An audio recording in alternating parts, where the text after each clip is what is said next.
حضور سرور کونین صلی اللہ تعالیٰ علیہ وآلہ وسلم کے دادا جان نے جب ارادہ فرمایا زمزم کے کنویں کی کھدائی کا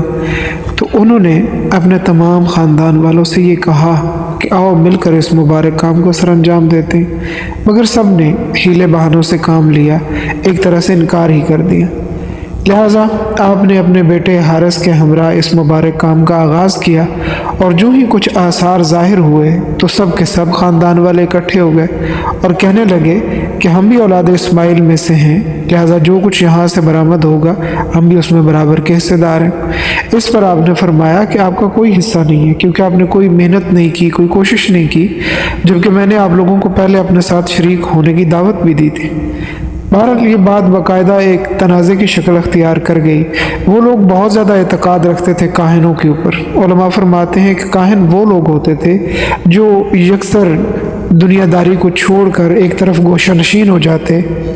جنگلوں میں، پہاڑوں میں، غاروں میں جا کے بیٹھ کر چلا کشی کرتے اور طرح طرح کے جادو ٹونے کرتے، اور جنات کے ساتھ ان کا رابطہ ہوتا اور ان سے خبریں لے کر اور کچھ اپنے پاس سے لگا کر وہ لوگوں کو دیا کرتے۔ ان لوگوں نے کہا کہ ہم کسی کائنہ کے پاس جاتے ہیں اور اس سے جا کر فیصلہ کرواتے ہیں کہ ہمارا اس میں حق ہے یا نہیں۔ آپ کے دادا جان وہ بھی اس بات پر آمادہ ہو گئے، لہٰذا یہ لوگ وہاں سے سفر کرتے ہیں یثرب کا۔ وہاں پر ایک بہت معروف کاہنہ تھی، اس کے پاس جانے پر اتفاق ہوا۔ رستے میں ایک واقعہ پیش آیا، ایک مقام پر ان سب کے پاس پانی ختم ہو گیا۔ اب ان کے جانور بھی پیاسے، یہ خود بھی پیاسے، حالت گویا ایسی ہو چکی تھی کہ اب مرنے کے سوا اور کوئی چارہ کار نظر نہیں آ رہا تھا۔ گویا اپنی قبریں کھودنے کا وقت تھا کہ اچانک جناب عبد المطلب کا اونٹ اپنی جگہ سے اٹھا اور اللہ تعالیٰ کی قدرت کا کرشمہ کہ وہاں سے پانی برآمد ہوا۔ ان سب نے اپنے جانوروں کو بھی پانی پلایا، اپنے مشکیزوں کو بھی بھرا اور خود بھی خوب سیر ہو کر پانی پیا۔ اب جب یہ لوگ اس کاہنہ کے پاس پہنچے اور اسے جا کر ساری روداد سنائی اور اس کے ساتھ یہ بھی بتلایا کہ رستے میں ہمارے ساتھ یہ واقعہ پیش آیا ہے کہ پانی بالکل ختم ہو چکا تھا، جناب عبد المطلب کی سواری اپنی جگہ سے اٹھی اور وہاں سے پانی برآمد ہوا، تو اس نے کہا یہ بہت بڑا اشارہ تھا قدرت کی جانب سے کہ یہاں جس وقت تم اپنی زندگیاں کھونے کے در پہ تھے اس وقت پانی برآمد ہوا اور اس کی سواری کے نیچے سے برآمد ہوا، لہٰذا یہاں بھی پانی تمہیں اسی کی بدولت میسر آیا ہے، اور وہاں بھی جو پانی میسر آیا وہ اسی کی محنت اور کوشش سے ہے، لہٰذا اس پانی کا مالک صرف اور صرف عبد المطلب ہے، تمہیں اس کے اندر سے کوئی حصہ نہیں ملے گا۔ یوں اس کاہنہ کے فیصلے کے بعد زمزم کے کنویں کے اوپر پورے کا پورا ملکیتی حق حضور علیہ الصلوۃ والسلام کے دادا جان کو حاصل ہو گیا۔ عزیزان من، اللہ رب العالمین نے اپنے پیارے پیغمبر حضرت محمد مصطفیٰ صلی اللہ تعالیٰ علیہ وآلہ وسلم کی ولادت باسعادت سے پہلے کچھ بہت غیر معمولی واقعات ظاہر فرمائے جو آپ علیہ الصلوۃ والسلام کی نبوت اور رسالت کے اثبات اور تصدیق کا مقدمہ بنے۔ ایسے واقعات کو ارحاسات کہا جاتا ہے۔ ارحاس کے معنی میرے پیاروں بنیاد کے ہیں، چونکہ یہ واقعات جو بہت غیر معمولی تھے یہ اس چیز کی نشاندہی کرتے تھے کہ کچھ بہت غیر معمولی ہونے والا ہے، اور وہ جو غیر معمولی ہونے والا تھا وہ اصل میں سرکار دو جہاں صلی اللہ تعالیٰ علیہ وآلہ وسلم کی اس دنیا میں آمد تھی۔ اور یہ عجیب و غریب واقعات نبی صلی اللہ تعالیٰ علیہ وآلہ وسلم کی نبوت کے مقدمات بنے، یعنی ان کی بنیاد بنے، اسی لیے ان کو ارحاسات کہا جاتا ہے۔ ان میں سے کچھ واقعات کا تذکرہ ہم انشاءاللہ یہاں پر کریں گے، جن میں سب سے زیادہ اہمیت کا حامل واقعہ اصحاب فیل کا ہے۔ عزیزان من، اس واقعے کا تذکرہ قرآن پاک کے پارہ نمبر 30 کے اندر سورۃ الفیل کے اندر آیا ہے۔ یہ واقعہ آپ علیہ الصلوۃ والسلام کی ولادت باسعادت سے کم و بیش 50 یا 55 دن پہلے رونما ہوا۔ اس واقعے کا تذکرہ قرآن پاک کے اندر پارہ نمبر 30 میں سورۃ الفیل کے اندر آیا ہے۔ شاہ حبشہ نے اپنی فوجیں یمن کی طرف روانہ کی تھی کیونکہ یوسف ذو نواس وہاں پر بہت زیادہ ظلم و ستم کر رہا تھا۔ اس کی سرکوبی کے لیے اس نے اپنے 2 بڑے مایہ ناز جرنیل جس میں ریات اور ابرہ شامل تھے ان کو بھیجا۔ انہی میں سے ابرہ یہاں پر گورنر مقرر ہوا۔ یہ عیسائی مذہب سے تعلق رکھتا تھا، اس وجہ سے اس نے یمن کے دارالحکومت صنعاء کے اندر ایک بہت بڑا چرچ بنایا۔ عیسائی ہونے کے ناطے وہ یہ چاہتا تھا کہ یہاں کے لوگ جو مقدس مرکزیت کا درجہ بیت اللہ شریف کو دیتے ہیں وہ درجہ دراصل اس کلیسا کو دے دیں۔ یہ بڑا خوبصورت اور بڑا حسین بنایا گیا، اور اس کے ساتھ ساتھ جو آنے والے زائرین ہیں ان کے ٹھہرانے کے لیے 7 کوارٹرز بھی بنائے گئے اور ان کے لیے کھانے پینے کا بھی بندوبست کیا گیا۔ لہٰذا جو ضعیف العقیدہ لوگ تھے انہوں نے تو اس طرف کا رخ کیا، کیونکہ وہ یہاں آتے، ان کو رہنے کے لیے جگہ میسر آتی، کھانے کے لیے کھانا میسر آتا، سفر کی تکان سے بچتے اور لمبی مسافت سے بچ جاتے،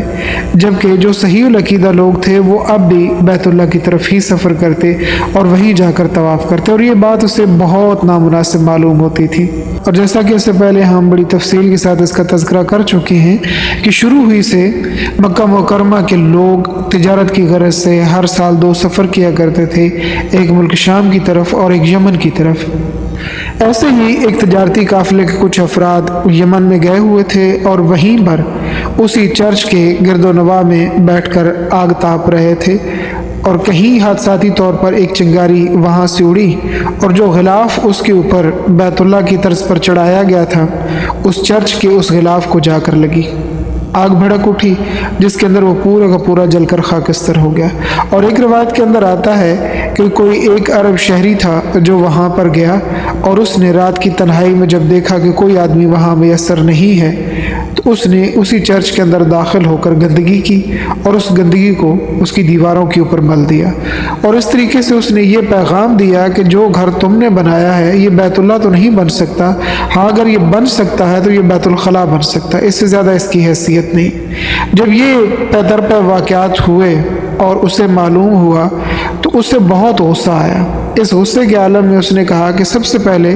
میں اس گھر کو صفحہ ہستی سے مٹاؤں گا جس کی تعظیم میں یہ سارا کچھ کیا جا رہا ہے۔ اور جو آگ لگنے کا واقعہ اسے بتایا گیا اسے بھی وہ کسی صورت ماننے کے لیے تیار نہیں تھا، وہ یہ سمجھتا تھا کہ یہ سوچی سمجھی سازش کے تحت آگ لگائی گئی ہے، یہ کوئی حادثہ نہیں۔ لہٰذا 570 عیسوی میں ابرہہ نے مکہ المکرمہ پر حملہ کیا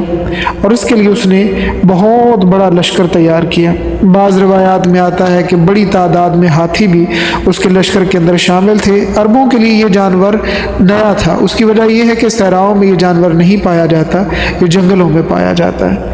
بیت اللہ پر حملہ اس کا کوئی مذہبی جنون نہیں تھا، بلکہ اس کے ساتھ ساتھ وہ اصل میں بحیرہ احمر کی جو بندرگاہ تھی اس پر بھی مکمل تسلط چاہتا تھا، کیونکہ اس زمانے میں جس قوت کے ہاتھ میں بندرگاہیں ہوا کرتی تھی وہی عالمی اقتصادیات پر حکمرانی کیا کرتا تھا، لہٰذا یہ اسے بھی ہتھیانا چاہتا تھا۔ اور اسلام سے قبل کعبہ چونکہ عربوں کا ثقافتی اور مذہبی مقدس مرکز ہونے کے ساتھ ساتھ ان کا اقتصادی مرکز بھی تھا۔ جب اس کے حملے کی خبر عربوں میں پھیلی تو سارا خطہ عرب مقابلے کے لیے تیار ہو گیا۔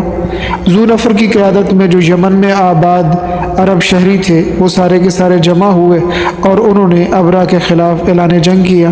مگر ابرہہ نے ان کو شکست دی کیونکہ ابرہہ کے پاس بہت بڑی تعداد میں فوج تھی، قریب 60,000 کا لشکر تھا جسے لے کر یہ وہاں سے نکلا، اور ذو نفر کو انہوں نے جنگی قیدی بنا لیا۔ اس کے بعد خصم کے مقام پر ایک اور عرب سردار نفیل بن حبیب نے ان کو ٹکر دی،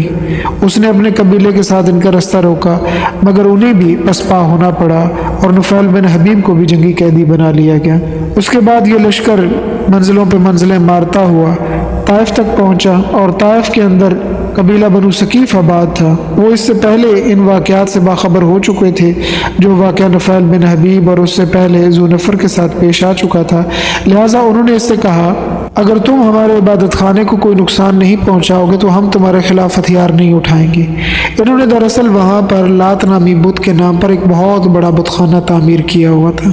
اس نے کہا ٹھیک ہے میں ایسا کچھ نہیں کرتا، لیکن اس چیز کی کیا گارنٹی ہے کہ تم لوگ پھر واپسی میرے اوپر کوئی حملہ نہیں کرو گے، کہیں ایسا نہ ہو کہ میں یہاں سے جب آگے گزر جاؤں تو پیچھے سے تم لوگ حملہ آور ہو جاؤ۔ انہوں نے کہا نہیں ایسا کچھ نہیں ہوگا، ہم گارنٹی کے طور پر ایک شخص تمہیں بطور رہبر دیتے کیونکہ تم یہاں پر اجنبی ہو، لہٰذا یہاں کے راستوں سے واقف ایک شخص تمہارے ساتھ کر دیتے ہیں جو تمہیں تمہاری مطلوبہ منزل تک پہنچا دے گا۔ لہٰذا انہوں نے ابو رغال نامی شخص اس کے ہمراہ کر دیا۔ ابو رغال نے راستہ بھر اس کی رہنمائی کی اور انہی راستوں میں ایک جگہ پر اس کا انتقال ہو گیا، اور جب وہ مرا تو اس کو ایک جگہ پر دفن کر دیا گیا۔ بعد ازاں عرب اس کی قبر پر جا کر بھی پتھر برسایا کرتے اور لعنت ملامت کرتے کہ یہ وہ شخص ہے جس نے اللہ تعالیٰ کے گھر کو گرانے کے لیے آنے والے دشمن کی مدد کی اور اس کی رہنمائی کی۔